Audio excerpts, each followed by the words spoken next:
बिस्मिल्लाहिर्रहमानिर्रहीम। वो होंठ जो अनजाने खदशों से सूखे रहते थे रस भरे नजर आने लगे।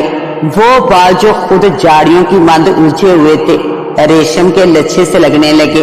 वो आंखें जो वक़्त के खौफ से बुझ सी गई थी सितारे बनकर झिलमिलाने लगी।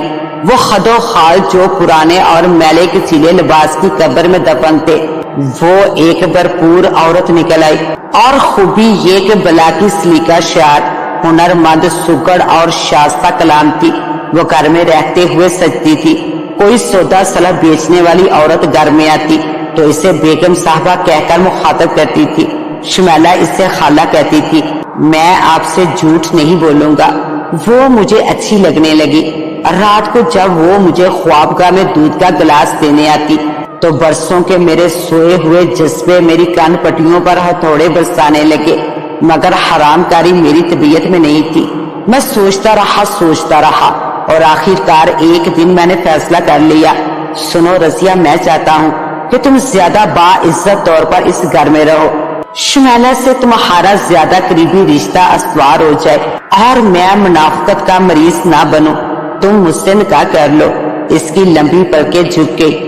रुखसारों की शफक कुछ और गहरी हो गई और होंठों के गोशे कुंवारेपन जैसी शर्म से कपकपा उठे। अगर आप मुझे इस काबिल समझते हैं तो। इसने झिझकते हुए नजर भरकर मुझे देखा और बाग का दूसरे कमरे में चली गई। उसके बाद हमारा निकाह हो गया। बरसों के जुलूस से सहरा में रातों को ओस पड़ने लगी। शुमैला भी बहुत खुश थी और बेशतर वक्त अपनी नई माँ के पहलू से लगी रहती थी। वो अब खैर से 16 बरस की हो गई थी, मगर ममता को तरसा हुआ ज़हन माँ का वजूद पाकर बच्चों की तरह लाड करने लगा, नाज उठाने लगा और रजिया भी इसे बच्चों की तरह सीने से चिमटा कर रखती और इसकी छोटी से छोटी जिद को पूरा करती। मुझे यूं लगता किसी अनजानी नेकी के इवज मुझे जन्नत मिल गई है। घर में सुख हो तो घर से बड़ी जन्नत भी कौन सी है, मगर मुझे नहीं मालूम था कि जन्नत के धोखे में दर हकीकत मैंने अपने घर में जहन्नम के दरवाजे खोल लिए हैं। एक रोज मैंने रसिया को बताया कि मैं कारोबारी सिलसिले में बम्बई जा रहा हूँ, 4 रोज बाद वापसी होगी या मुमकिन है कि एक आधा दिन ज्यादा ही लग जाए। इसने सलामती की दुआओं के साथ मुझे रुखसत किया। बम्बई में मेरा काम एक दिन में ही निमट गया और मैं दूसरे दिन रात की फ्लाइट से ही वापस आ गया। रात के तकरीबन 1 बजे मैं कलकत्ता पहुंचा। मकान के सदर दरवाजे में फ्लश लॉक था जिसकी डुप्लीकेट चाबी मेरे पास रहती थी, क्योंकि मैं रसिया से शादी के बाद अमूमन बेफिक्री से रात गेट तक काम धंधा निपटाकर वापस आया करता था और माँ बेटी के आराम में खलल डाले बगैर इत्मीनान से ताला खोलकर अंदर आकर लिबास तब्दील करता और किचन में रखा खाना गर्म करके खाने के बाद ख्वाबगाह में पहुँचता। जब मैं बेड पर लेटता तब रसिया को मेरी आमद का पता लगता। मुझे उम्मीद थी कि आज खिलाफे तवक्को मुझे बेड पर मौजूद पाकर रसिया बेहद खुश होगी, लेकिन जब मैंने अंदर आकर शुमैला को ख्वाबगाह में झांका तो वो बिस्तर पर नहीं थी। फिर मैंने अपने ख्वाबगाह में झांका, वहाँ रसिया भी बेड पर नहीं थी। ये एक खिलाफे मामूल बात थी, वरना वो दोनों इस वक्त से बहुत पहले सो जाती थी। मैंने सोचा मुमकिन है वो दोनों मेरी अदम मौजूदगी को महसूस करते हुए हाल कमरे में आतिशदान के पास जा बैठी हों और गपशप कर रही हों। मैं हाल की तरफ बढ़ा तो कुछ दूर से ठिठक गया। हाल में से मध्यम आवाजों में कुछ पड़े जाने की आवाजें आ रही थी। हाल के करीब पहुंचते पहुंचते मुझे अंदाजा हुआ कि ये आवाज रसिया की थी, मगर रसिया और अश्लोक पढ़ रही हो ये कैसे हो सकता था। मैं दबे पांव हाल की खिड़की की तरफ बढ़ा जो खुली थी और दीवार से लगते लगते खिड़की की चौखट तक पहुंचा और जरा सा सर आगे बढ़ाकर अंदर झांका। सबसे पहले मेरी नजर शुमैला पर पड़ी जो हाल के पुख्ता और ठंडे फर्श पर चत पड़ी थी। इसकी आंखें बंद हो रही थी और वो गहरे गहरे सांस ले रही थी। इसके जिस्म पर कोई गर्म कपड़ा तक नहीं था, बस एक आम सी सूती साड़ी जो वो कभी कभार कोई काम काज करते वक्त पहन लेती थी। इससे पहले कि मैं इसे इस सर्दी में यूं पड़े देकर बेताबी से आगे बढ़ता, मैं रसिया को देखकर अपनी जगह पर दंबा खुद रह गया।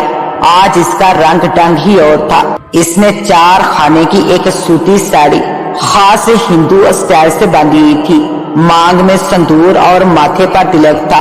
वो आतिशदान के सामने दोनों हाथ बांधे गर्दन झुकाए आंखें बंद किए खड़ी झूम रही थी और कुछ श्लोक पढ़ रही थी जो मेरी समझ से बालातर थे।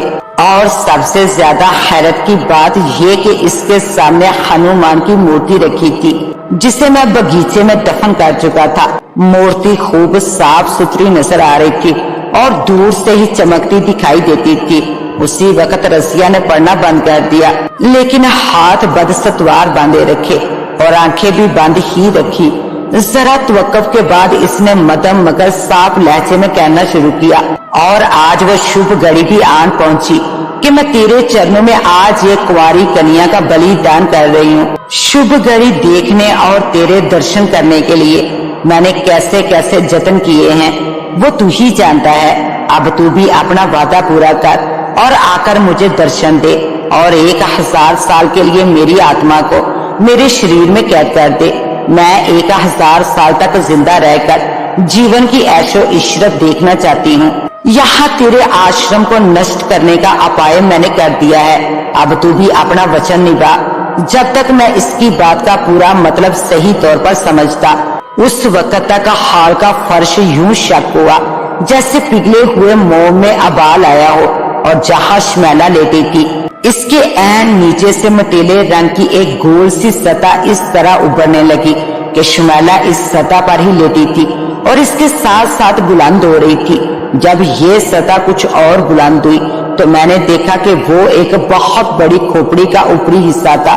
फिर वो पूरी खोपड़ी फर्श से बाहर आ गई। शमैला इसके ऊपर ही लेटी थी और इसकी एक टांग नीचे झूल रही थी।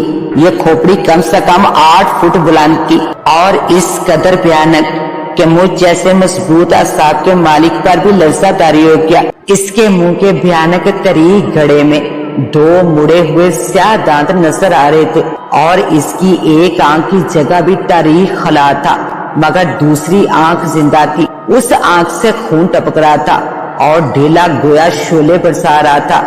ये आंख रफ्ता रफ्ता कुछ सुकर सी गई और किसी बंदर की आंख से मुशाबा नजर आने लगी और इससे टपकता हुआ खून जमकर रह गया।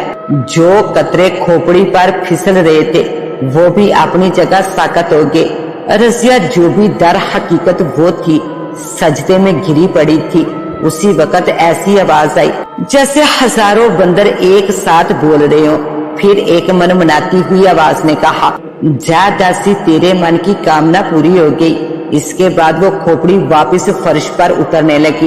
वो पूरी की पूरी वापस जमीन में दंस गई और इसके साथ शमैला भी चंद लम्हे बाद मेरे सामने फर्श जूं का तू हमवार था और खोपड़ी या शमैला का नामो निशान तक नहीं था।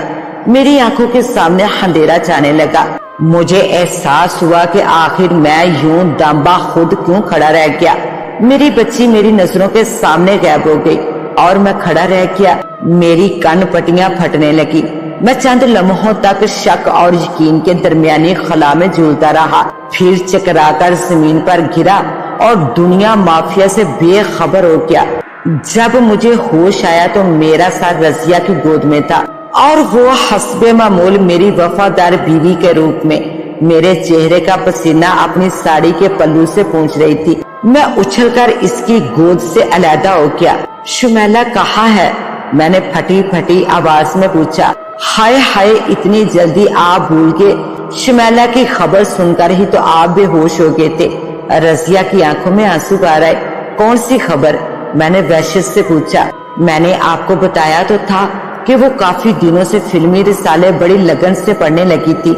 मुझसे भी अक्सर फिल्मों के बारे बातें करती रहती थी। आज मैं सोकर उठी तो वो गायब थी। अपने कपड़े और जेवर भी ले गई। हाय, कितनी समझदार थी, मगर जाने कहां से इसके दिमाग में फिल्मों में जाने का ख्याल पैदा हो गया। इतना अच्छा घर छोड़कर जाने किस अंधेर नगरी में भटक रही होगी। मैंने तो सुबह से किसी के सामने इसी डर से जुबान नहीं खोली कि अपने कपड़े फाड़ेंगे तो अपना ही तन नंगा होगा। आपकी इज्जत का मामला था। वो अपने आंसू पूंछने लगी।